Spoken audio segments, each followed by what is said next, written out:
Pessoal, tudo bem com vocês? Aqui quem vos fala é o professor Helder, o vosso professor de física, e eu fiz esse vídeo para revisar a atividade 1 do primeiro bimestre que eu passei para vocês na semana passada, né? Bom, então vamos ver as questões que nós temos nessa primeira atividade. Bom, na questão 1, nós tínhamos o seguinte: movimento e repouso são conceitos relativos, isto é, dependem do referencial adotado. Com base nisso, assinala a opção correta. A opção correta, como vocês podem ver aqui, seria a última opção, né, que diz que se um corpo A está em movimento em relação ao corpo B, então o corpo B está em movimento em relação ao corpo A. Né? Porque as outras questões estão erradas, né? Porque esse primeiro item aqui, a Terra está em movimento, a resposta está errada. Por quê? Porque ela depende do referencial. A Terra pode estar em movimento ou pode estar em repouso, dependendo do referencial que você adote. O Sol está em repouso, também nós não podemos dizer isso. Tudo depende do referencial. E por último, esse terceiro item seria a mesma linha de raciocínio, tá? Então a resposta certa seria a última aqui. A questão 2, nós tínhamos o seguinte: um avião voando em linha reta com velocidade constante em relação ao solo abandona uma bomba. Se a essência do ar sobre ela puder ser desprezada, a trajetória dessa bomba será em forma de uma... Bom, nesse caso aqui, quando a bomba é solta, ela tem uma trajetória que depende do referencial adotado. Conforme nós vimos em sala de aula, tanto a trajetória, quanto o repouso, quanto o movimento são grandezas ou são itens, podemos dizer assim, melhor dizendo, tá? Que depende do referencial que você esteja adotando. Então, a resposta certa seria esse quarto item aqui, que diz que seria linha vertical para um observador que estiver no avião. E para um observador que estiver fora do avião, né? Vamos supor que você tem aqui o avião. Aqui o avião, né? Não sou muito bom em fazer um avião. E vamos supor que, de alguma maneira, ele solte uma bombinha aqui, né?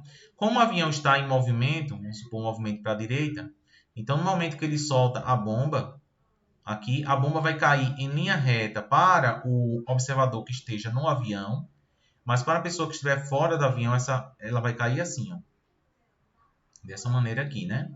Ou seja, fazendo uma linha, tipo uma parábola, né? Certo? Então seria dessa maneira, tá? Deixa eu apagar aqui. Então, a resposta certa seria esse item 4 aqui da questão. Bom, essa questão é uma questão meio parecida com a anterior, né? Quando você tem uma esfera que rola nessa superfície e quando ela chega aqui nessa parte na borda, o que, é que vai acontecer com ela? Ela vai acontecer como está descrito na situação A, na B, na C ou na D. Claro que todo mundo entende, pela lógica, que a resposta certa seria a letra B. Né? Ela vai rolando e quando chega aqui, o seu movimento horizontal não termina, né? O movimento horizontal, ela continua com o movimento horizontal, mas acaba tendo também um movimento vertical, que é o movimento de queda dessa bolinha. Então, conforme está especificado aqui embaixo, ó, a letra certa é a letra B. Próxima questão. Considere a seguinte situação: um ônibus movendo-se por uma estrada e duas pessoas, uma A sentada no ônibus e outra B parada na estrada, ambas observando uma lâmpada fixa no teto do ônibus. A diz: a lâmpada não se move em relação a mim. B diz: a lâmpada está se movimentando, uma vez que ela está se afastando de mim. Qual seria a alternativa correta? A estaria errado e B estaria certo, ou os dois estão corretos, então qual seria o certo? Como vocês podem ver aqui, o último item é o que está correto, né? Cada uma, dentro do seu ponto de vista, está certa. Cada pessoa está certa no seu ponto de vista.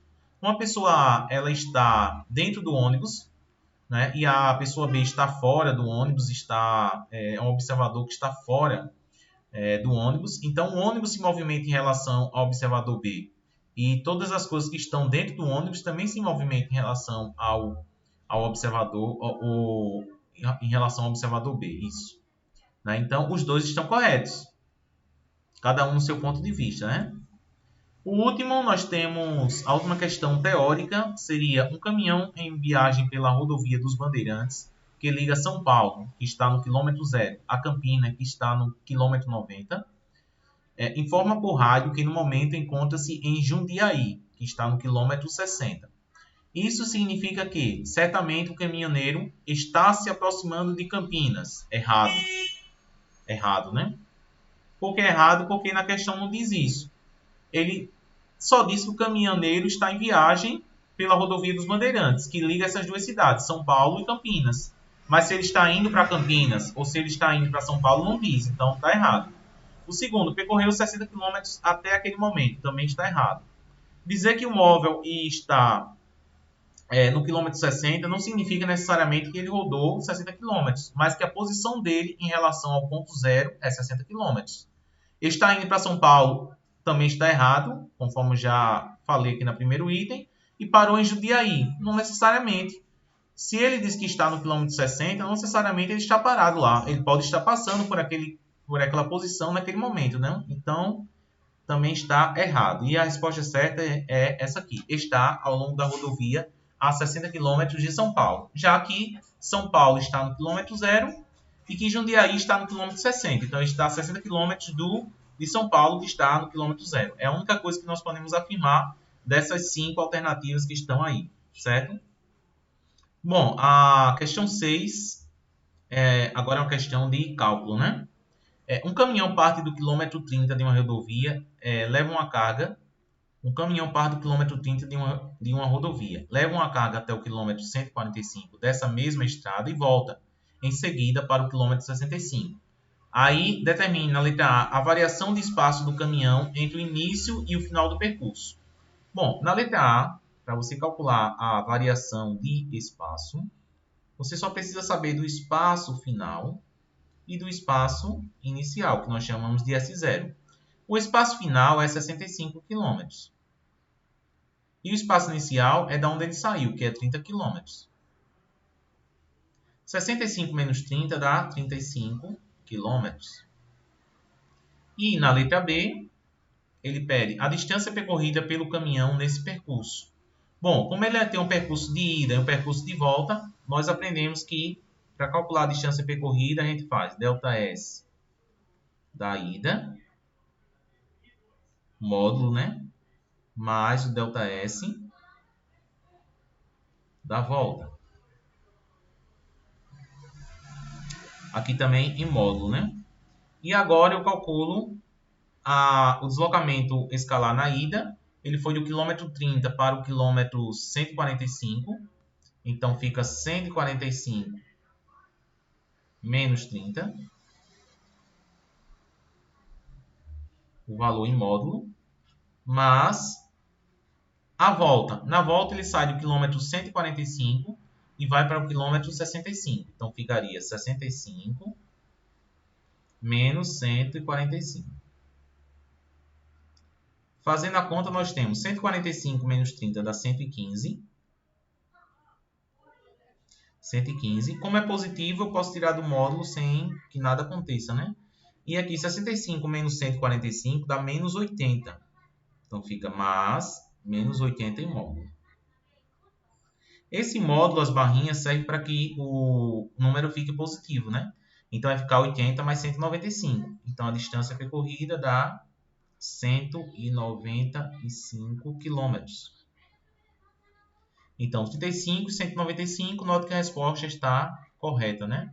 Seria essa a resposta aqui, certo? Próxima questão. Um carro percorre uma estrada dividida em 3 setores de mesmo comprimento, 3,6 km. Todos os setores eles têm a mesma distância, o mesmo comprimento, que é de 3,6 km. Aí na questão diz que no setor 1, sua velocidade escalar média foi de 28 metros por segundo. No setor 2, de 72 km por hora. E no setor 3, foi percorrido em 5 minutos. Determine a velocidade escalar média do setor 3. Vamos lá. Na letra A, para calcular a velocidade média no setor 3, o que é que eu vou fazer? Eu vou pegar o tamanho desse percurso do setor 3, que é 3,6 km. Tá aqui. Todos os percursos têm o mesmo comprimento, dividido pelo tempo em minutos. Só que o tempo, eu posso colocar tanto em minutos, quanto eu posso colocar também em segundos, né? Como no nosso caso aqui seria melhor nós fazermos tudo em metros por segundo, porque na letra B ele pede em qual dos setores ele foi mais rápido. Eu coloquei uma observação aqui nessa questão que lembre-se que aprendemos a fazer a mudança de unidades. Desta forma, precisa-se comparar as velocidades dos três setores, estando todas elas em metros por segundo ou em quilômetros por hora. Né? Então, o que é que eu vou fazer? Eu sei que 3,6 quilômetros é a mesma coisa de... Vou transformar aqui, ó. 3,6 quilômetros em metros fica 3.600 metros. E os 5 minutos, eu posso dizer que os 5 minutos equivale a... Como cada minuto tem 60 segundos, 5 vezes 60 dá 300. 300 segundos. Então, aqui na velocidade média, no percurso 3 ou no setor 3, eu posso usar em metros e em segundos, né? Eu vou colocar aqui 3.600 metros dividido por 300 segundos. Eu posso cortar 0 com 0, 0 com 0. 36 dividido por 3 dá 12 metros por segundo. Se você quiser, como as respostas da letra A estão em quilômetros por hora, eu multiplico aqui por 3,6. 3,6 vezes 12 vai dar... 12 vezes 3,6, deixa eu fazer aqui a conta. 12 vezes 3,6. Dá exatamente 43,2 km por hora. 43,2 km por hora. Eu já sei que a velocidade média no setor 3 é 12 metros por segundo. Eu sei que a velocidade média no setor 1 é 28 metros por segundo. Então, velocidade média no setor 1 é 28 metros por segundo. Bom, no setor 2, no setor 3 é 12 metros por segundo. Então, eu sei que no setor 1 a velocidade é maior. E no setor 2, como é que a gente faz? Vou fazer o seguinte. Velocidade média no setor 2. Como ele diz aqui que é 72 km por hora, eu vou colocar aqui 72 km por hora. E para passar para metros por segundo, eu divido por 3,6. 3,6. 72 dividido por 3,6 vai dar exatamente 20 metros por segundo. Então, a gente pode ver que a velocidade maior é no setor 1. Então, setor 1. Setor 1. Por que o setor 1? Porque é o que tem a maior velocidade, né? Que é 28 metros por segundo.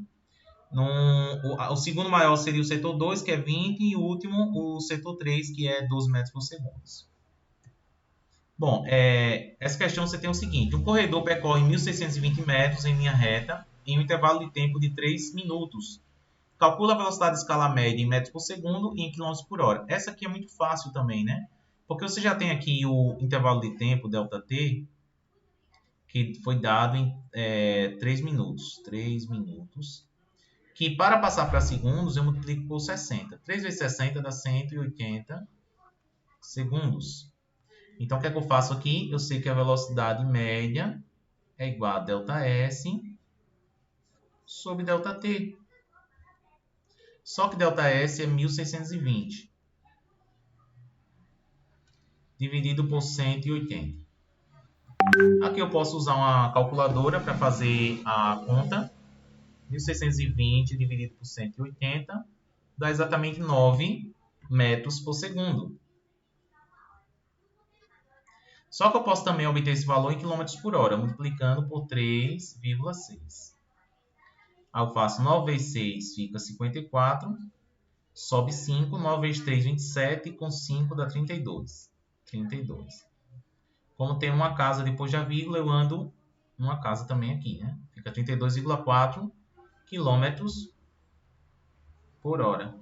Então tá aí as duas respostas, né? 9 metros por segundo, deixa eu colocar aqui em outra cor, 9 metros por segundo e 32,4 km por hora. São as respostas que estão aqui, né? E por último, a questão 9, nós temos o seguinte. Deixa eu mudar a cor aqui da canetinha. Vou colocar um vermelho escuro. Um automóvel parte às 13 horas do quilômetro 12 de uma rodovia e desloca-se sempre no mesmo sentido até o quilômetro 90, chegando neste ponto às 15 horas. Então, tenho o tempo inicial, que é 13 horas, tempo final, 15 horas. Espaço inicial, 12 km, espaço final, 90 km. Aí, chegando, ele retorna pela mesma rodovia até o quilômetro 20, chegando às 17 horas. Determine a velocidade escala média do automóvel na ida e letra B, na volta. Pronto, vamos ver. Na ida, a velocidade média na ida, né? Vou colocar aqui em cima, ida.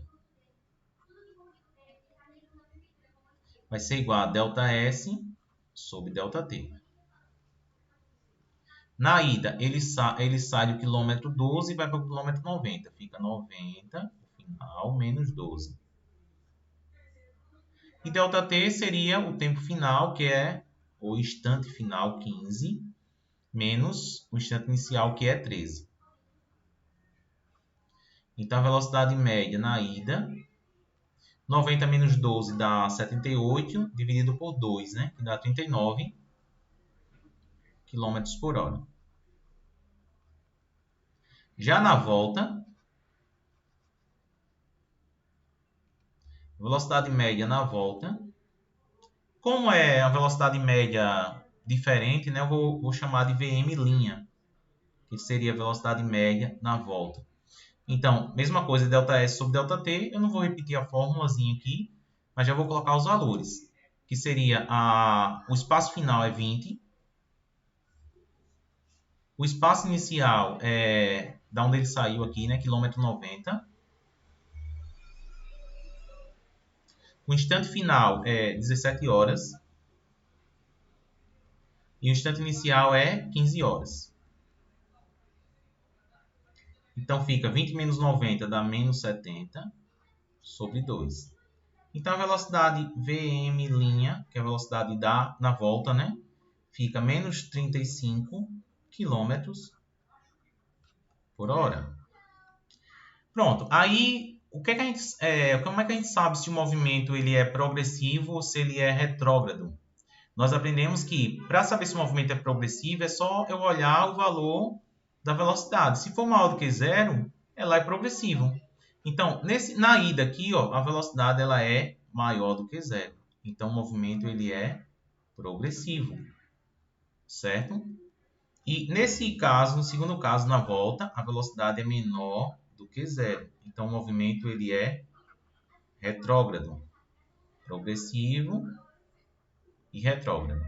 Qual é a letra que se adequa aqui? Seria esse primeiro item, né? 39 km por hora, menos 35 km por hora. Está aqui os valores. Na ida, o movimento é progressivo. Na volta, o movimento é retrógrado.